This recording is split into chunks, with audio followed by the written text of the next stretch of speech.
In October 1936, on the anniversary of Columbus's discovery of the New World, a ceremony was held at Salamanca University, in the heart of the nationalist Spain, to celebrate the day of the race.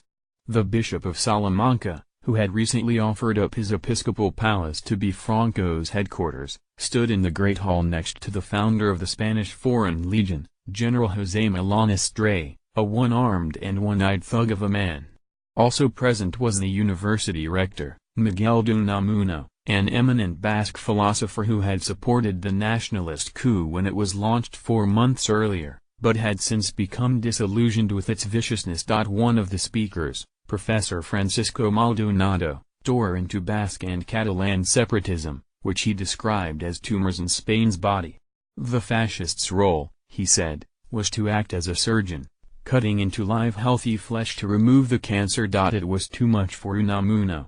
Rising, he told the audience that there were moments when to be silent is to lie. Looking at the maimed Milanestre, he lamented that Spain would soon be full of cripples. As for the vituperative language just used against Basques and Catalans, I was myself, of course, born in Bilbao, and the bishop, whether he likes it or not, is a Catalan from Barcelona. The prelate shrank in embarrassment, but the eye-patch-wearing Milanestre was enraged. Muera la inteligencia! He screamed. Viva la muerte! Death to intelligence! Long live death! That nihilistic yell prompted Unamuno to deliver a put-down that Spanish Republicans have treasured ever since. You will win through brute force, he told the furious general, but you will never convince, for to convince you must persuade. Unamuno's words serve as a rebuke to any government that sees force as a substitute for argument, but are especially apt when, as happened last Sunday, state power is again deployed against separatism. To overseas observers, the use of riot police to break up Catalonia's independence referendum was both disgusting and bewildering. How could a democratic government send black-clad troopers, with batons and visors, against families? How could modern Spain generate scenes that belong in propaganda cartoons about state repression? As the polls closed, and online media fizzed with images of policemen dragging women by their hair, the Spanish Prime Minister, Mariano Rajoy, with a pomposity that often creeps into his public pronouncements, told his countrymen they had been an example to the world.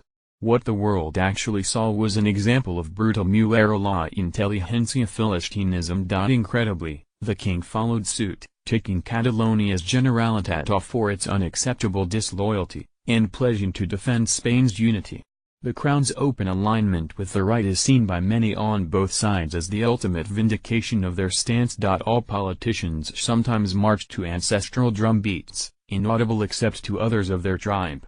For Spanish conservatives, among whom I count many friends, and through whose eyes I saw the Catalan question until very recently, national integrity is the paramount virtue. While conservatives the world over tend to oppose separatism, in Spain national unity is elevated in an almost spiritual way.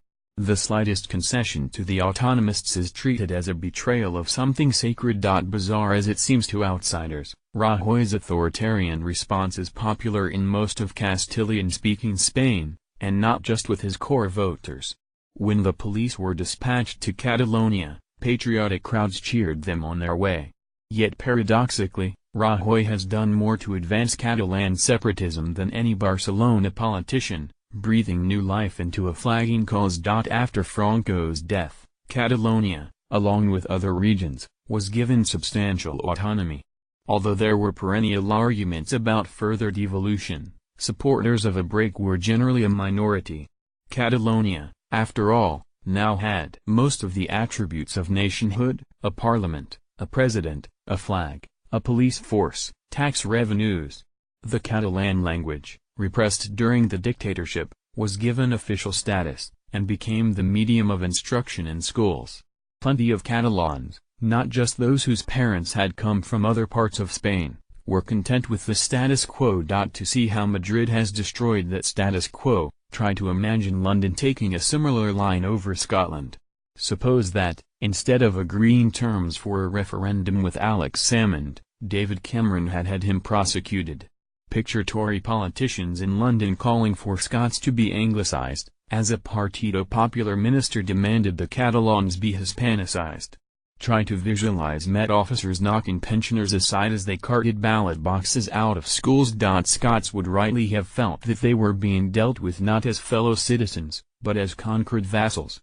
Most Irish people felt the same way following the Bloody